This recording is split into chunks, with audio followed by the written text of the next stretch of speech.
Hey, there's a little-known comic book studio called Top Cow. You may or may not have heard of it. And they at one time had a hyper-popular character named Witchblade. You may or may not have heard of her.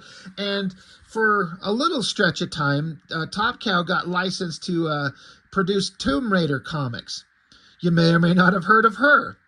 And they had a crossover with Witchblade and Tomb Raider. I think I've covered at least one of those before. I think. God, it's been so long I can't remember. But those were magical and awesome because Michael Turner drew them. You know, he's the guy who makes Witchblade awesome, and then he's going to draw Tomb Raider. Of course it's going to be awesome. And those were some fun adventure comics, great art. And then out of the blue, on the shelf, there was this Witchblade and Lara Croft Tomb Raider. It's a Jae Lee cover. I was like, all right, well, I was interested in this. This was published in 2005. I don't think I've looked at this since I bought it, which kind of goes to tell you how much of an effect it had on me. When I have comics that I really love, I'll flip through them repeatedly, over and over and over. This thing didn't catch me at all. Now, you think it would. Witchblade Tomb Raider, and there's two stories, one drawn by Jae Lee and one drawn by Tex. I never know how to pronounce his name. Some people say it's Tashira.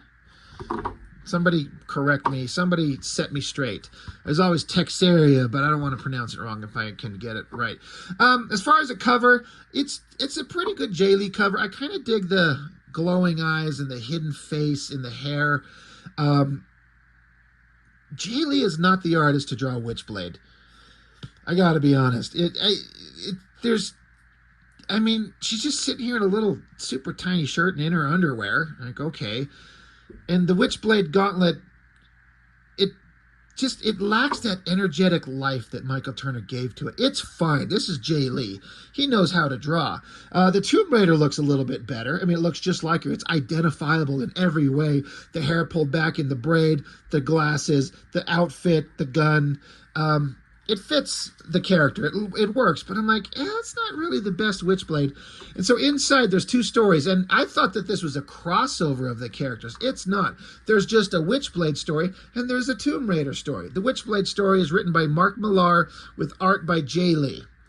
And I have all the respect in the world for Jae Lee. His stuff in the early 90s, that the Namor stuff, the Spider-Man, Iron Fist crossover, those books, his Hellshock work, the Youngblood work, the Youngblood Strike File, it was the Wildcats trilogy, that rough, scratchy, crazy, energetic, insane art that he used to do. He did a massive shift in style, and it's incredibly good, but it only works in certain places. And flipping through this, I was kind of shocked at how much I didn't like it. I'm just kind of not into this shit at all. I think the coloring's not helping. I don't know who June Chung is, and that's not a name I'm familiar with.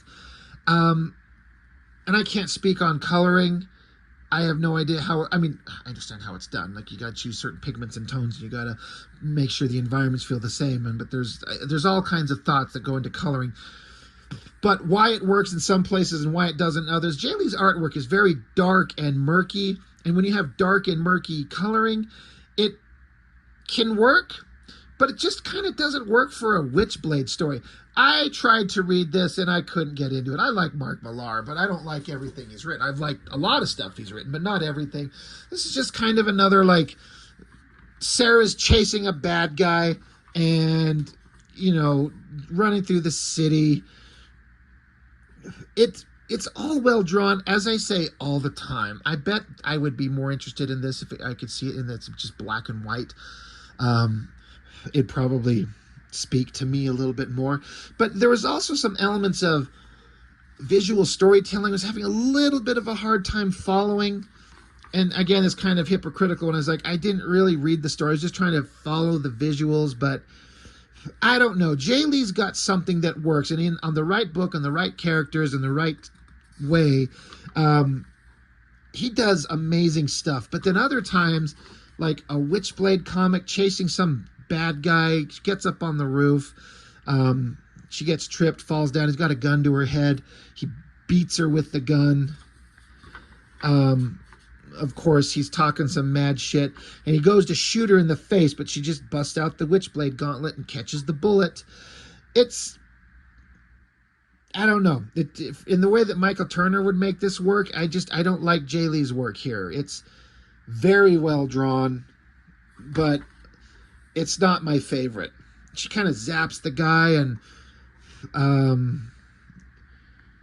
yeah, he's like, what the hell is that thing? What did you do? She says, it's called the Witchblade, moron, scariest weapon in the world, and half the reason I made all those busts you were too interested in, talking about story elements that were going on.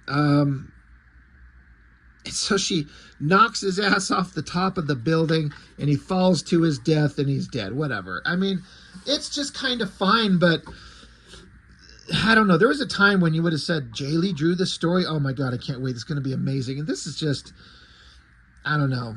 Again, Witchblade is another one of those characters where I feel like the right artist really has to be there to sell the idea.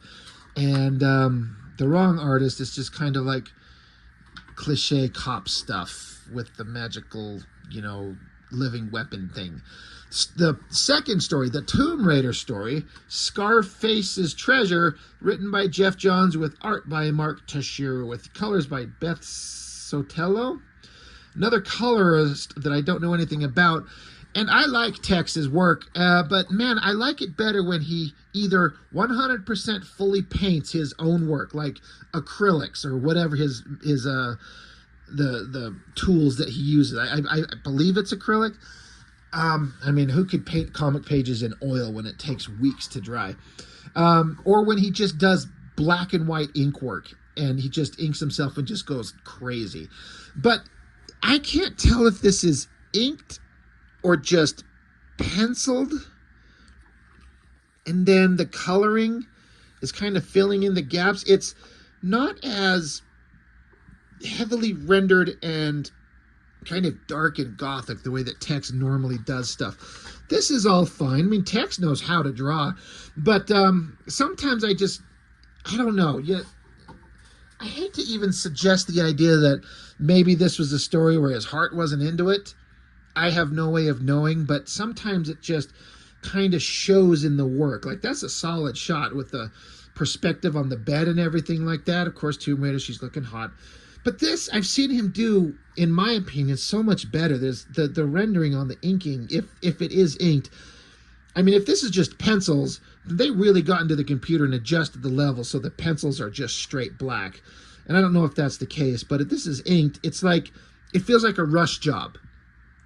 A very, very rushed job. And that's just unfortunate when you've seen the level of lush, crazy, sketchy line work that Tex is capable of. He really, really knows what he's doing, and this has none of that. So it just kind of becomes like Tex light. Like, it's there. He's got the same kind of looks and shadows and, positions that he does really well.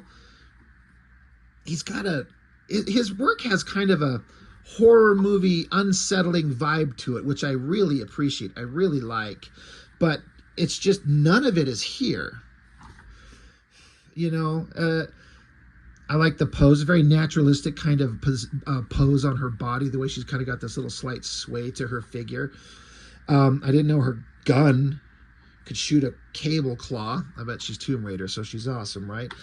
Zips down to the ground, and someone opens fire on her. But again, just think of the stuff you've seen him do on Ghost Rider, even that god-awful Union comic book that he drew for Image Comics. Character dumb, story dumb, but art, like, he rendered the hell out of that thing. Pencils and inks, and this is just nothing of that like that. So, again, I just kind of, I look at it and I go, if you saw this panel by yourself, are you going to say that looks like Tex art? Doesn't look like it to me. So it just feels like a rush job. And just not interested, certainly not interested in the story. So it's just kind of disappointing. What did I pay for this book? $2.99. I guess that's not bad for back then. Certainly not bad now. Comics are so much more expensive. But Hunter Killer, I really actually like that book. It's a shame it didn't go on longer.